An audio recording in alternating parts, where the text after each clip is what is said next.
남가주 여러분 반갑습니다. 오늘 말씀은 여호수아가 두 사람의 정탐꾼을 보내어서 여리고를 정탐하게 하는 사건입니다. 정탐꾼이 찾아간 곳은 기생 라합의 집이었죠. 정탐꾼들은 여리고로 들어가자마자 바로 신분을 발각당하게 됩니다. 첩자의 침입을 알게 된 여리고 왕은 그들을 잡으려고 하죠. 하지만 라합의 보호와 도움으로 정탐꾼들은 위기를 모면합니다. 라합은 정탐꾼들과 언약 체결을 제안하고 정탐꾼들은 요단을 건너 다시 여호수아에게로 돌아와 그것을 보고합니다. 흥미진진한 이 본문의 이야기 구조는 정탐꾼들의 파송과 귀환 사이에 위치하고 있는 기생 라합의 믿음 사건, 그것이 핵심입니다. 기생 라합이 정탐꾼을 숨겨주면서 오고 가는 대화 속에는 그녀가 가진 귀한 신앙 고백이 들어 있습니다. 먼저 여리고 정탐에 대해서 잠시 생각해 봅시다. 정탐꾼들은 여리고로 들어가자마자 발각이 되죠. 어찌 보면 이들의 임무는 실패한 것처럼 보입니다. 그러나 하나님은 그들을 위해서 한 여인, 기생 라합이라는 여인을 준비시켜 주셨습니다. 그리고 그 여인의 입을 통해 여리고의 상황을 듣게 하시죠. 하나님께서 이미 정탐꾼이 알아야 할 정보들을 한 여인의 입을 통해서 알려주시는 모습이 아닙니까? 여리고 사람들은 하나님께서 출애굽 광야 40년 동안에 요단 동편 땅에서 행하신 역사를 듣고 두려움에 떨고 있었습니다. 특히 아모리 왕 시온과 옥이 이스라엘을 대적하다가 전멸한 소식은 이미 가나안 땅 모든 사람들을 두려움에 떨게 했습니다. 40년 전에는 이스라엘은 정탐꾼들의 불신앙으로 큰 낭패를 겪었지요. 그러나 이제 불신앙의 사람들은 광야에서 불신앙과 함께 사라졌습니다. 새롭게 일어난 광야 2세대는 요단 동편에서 있었던 크고 작은 전쟁에서 믿음의 승리를 경험했습니다. 이 승리의 경험은 이스라엘을 더욱 담대하게 했죠. 하나님과 함께 하시는 전쟁은 반드시 승리한다는 믿음의 경험을 쌓았습니다. 그러나 하나님은 이 일을 통해서도 이방 땅에서 일하셨습니다. 가나안 사람들 가운데서도 일하셨죠. 하나님의 군대에 대한 두려움을 가지게 하는 심리전을 하나님께서는 수행하셨던 것입니다. 정탐꾼들은 라합의 입을 통해서 들은 사실만으로도 필요한 모든 것을 얻었습니다.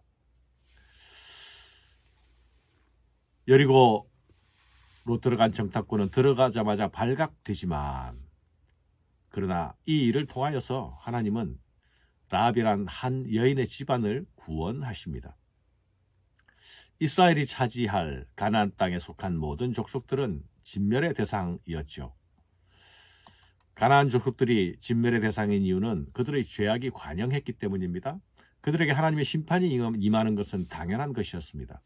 그러나 그 속에서도 구원받을 사람이 있다는 것을 이 사건이 말하고 있습니다. 하나님의 뜻은 심판이 아니라 구원에 있다는 사실이 여기서도 나타납니다. 라합은 바람결에 들려온 이스라엘에 대한 소식을 접하면서 여호와 하나님에 대한 믿음이 생긴 여인입니다. 라합의 믿음은 소문으로 듣게 된 사실을 믿는 단순하고 작은 믿음이었습니다. 그러나 그 믿음은 분명한 믿음이었고 구원 얻을 만한 믿음이었습니다. 하나님은 정탐꾼들이 이 여인을 만나게 하심으로 믿음의 한 여인을 구원하게 하십니다. 라합이라 하는 기생, 이 표현은 문자적으로 음행의 여인이란 뜻입니다. 그녀의 신분은 창녀였던 것이죠. 그녀는 가나안 땅 여리고 성에서도 주류 사회에서 버림받은 주변인이었습니다. 사회에서 소외된 사람이었죠. 아무도 주목하지 않는 보잘것없는 인물이었습니다. 그러나 그런 한 여인에게 구원이 임합니다. 하나님의 구원은 신분의 규칙을 따지지 않습니다. 하나님은 사람의 마음을, 그 중심을 보시기 때문이죠. 그녀에게는 이스라엘의 하나님을 향한 믿음과 고백이 있었습니다. 오늘 말씀 속에는 기생 라합이 여호와 하나님에 대한 신앙 고백을 하는 말이 나타납니다. 이 여인의 말은 성경에 기록된 여자들이 한 말 중에서 가장 긴 말에 속합니다. 라합은 불안해하는 정탐꾼들에게 세 가지 말로 증언하면서 그들을 격려하죠. 첫 번째, 라합은 여호와 하나님께서 이스라엘에게 가나안 땅을 주셨다는 것을 확신하고 있었습니다. 여호와께서 이 땅을 너희에게 주신 줄을 내가 아노라. 둘째로는 라합은 자신을 포함한 온 가나안 사람들이 지금 이스라엘 때문에 떨고 있다고 알려줍니다. 우리가 너희를 심히 두려워하고 이 땅 주민들이 다 너희 앞에서 간담이 녹나니. 셋째로는 라합은 가나안 사람들이 이스라엘을 두려워하고 있는 것은 여호와 하나님께서 출애굽 이후 어떻게 이스라엘을 위해 역사하셨는지를 익히 알고 있기 때문이라고 말하고 있습니다. 이는 너희가 애굽에서 나올 때에 여호와께서 너희 앞에서 홍해물을 마르게 하신 일과 너희가 요단 저쪽에 있는 아모리 사람과 두 왕 시온과 옥에게 행한 일, 곧 그들을 전멸시킨 일을 우리가 들었음이니라. 우리가 듣자 곧 마음이 녹았고 너희로 말미암아 사람이 정신을 잃었나니 너희 하나님 여호와는 위로는 하늘에서도 아래로는 땅에서도 하나님이시니라. 사랑하는 여러분, 가나안 사람들이 두려워한 대상은 이스라엘이 아니라 이스라엘과 함께 하시는 이스라엘의 하나님이었습니다. 그들이 가진 두려움은 막연한 두려움이 아니었습니다. 역사적 사실에 근거한 두려움이었죠. 이스라엘이 가나안에게 두려움의 대상이 된 것은 여호와 하나님께서 이스라엘과 함께 하셨기 때문입니다. 믿음의 사람들이 미래를 두려워하지 않을 수 있는 이유가 여기 있습니다. 그것은 하나님께서 우리와 함께 하시겠다는 약속이 우리에게 있기 때문입니다. 라합은 정탐꾼들에게 자신의 구원을 요청합니다. 그러므로 이제 청하노니 내가 너희를 선대하였은즉 너희도 내 아버지 집을 선대하도록 여호와로 내게 맹세하고 내게 징표를 내라.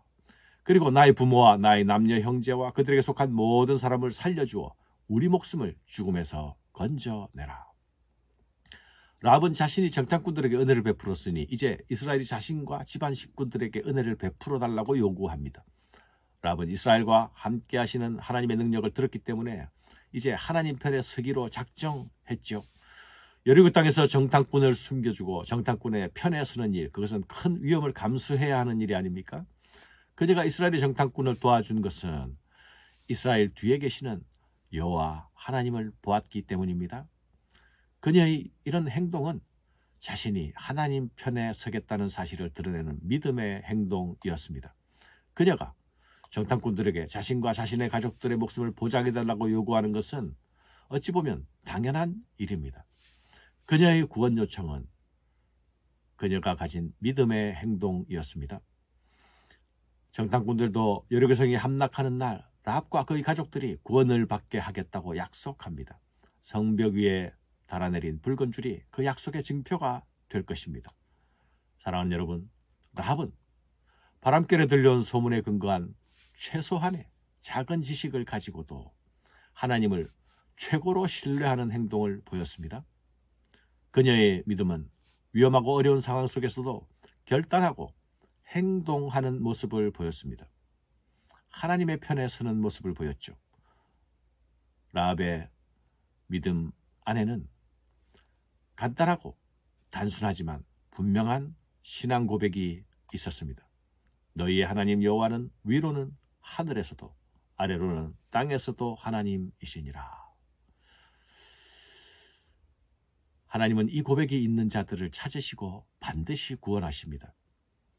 그가 세상에서 어떤 신분인지 중요하지 않습니다. 하나님 앞에서 어떤 고백을 가졌는지가 중요합니다. 하나님을 인정하고 하나님의 편에 서고 하나님께 의탁하는 자, 그가 하나님께서 기다리시며 하나님께서 기뻐하시는 자입니다. 그가 하나님의 백성이 될 것입니다. 감사합니다.